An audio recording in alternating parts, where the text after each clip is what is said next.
What is your occupation at Area 51? I won't answer that. I have had reason to be present at Area 51, but I'm not going to clarify whether or not I was there as an employee. Are you saying you were there as a visitor? I'm not going to specify why or in what capacity I was there, only that I was there. Can you tell us how many times you were there? When I agreed to this, my fundamental ground rule was that I would not be asked to divulge personal data that might help pinpoint my identity. If you continue to ask questions that are out of bounds, I won't hesitate to terminate this interview. Are you saying that the number of times you were present at Area 51 is enough to pinpoint your identity? Any specifics will narrow the field of suspects. Of course, I could lie. Let's say I've been there 47 times, or anyway more than once. Let's turn to the tape itself. The copy you've supplied is not the original tape.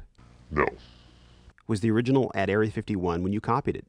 that's out of bounds. Is it fair to assume that the copying of tapes at Area 51 is heavily restricted? You can assume anything you like. I would say that's a fair assumption. That's obvious.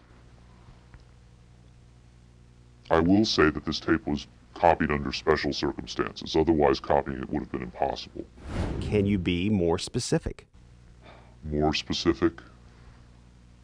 Okay, I'm sure they've figured this much out already.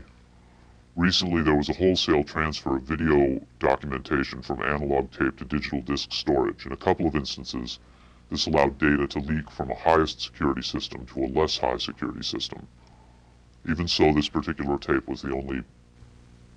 I think that's about all I'll say about that. Was there something about this particular clip that made it more accessible to be copied? Not necessarily, no. Was there something about the content that caused them to file it differently or give it special handling? This interview was terminated. The interview resumed only after a discussion of the ground rules.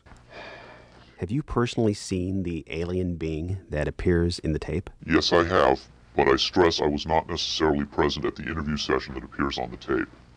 I'm not going to be specific. I may have encountered the being at another time. What can you tell us about the alien interview we're about to see?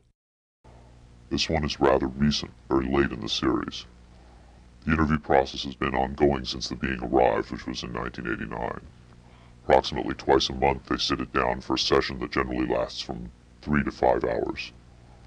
If they try to go longer than that, or if they schedule the sessions more frequently, the being becomes unresponsive. There's a fair amount of infighting among the scientists from different disciplines to get their questions asked. What has the alien revealed? Various minor technical details of the saucers. The physicists and engineers are frankly frustrated. They feel the being is withholding information.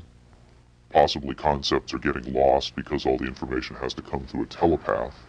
But also it may be that the bulk of their scientific knowledge is just too advanced to be translated into our primitive conceptual framework. It's analogous to if a human scientist were to try to translate quantum mechanics into the grunts and screeches of a chimpanzee. That's not a very flattering comparison.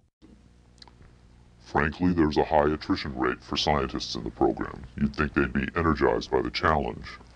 But a lot of them take the ego deflation very hard when they find out not only how much they don't know, but how much they aren't even capable of understanding.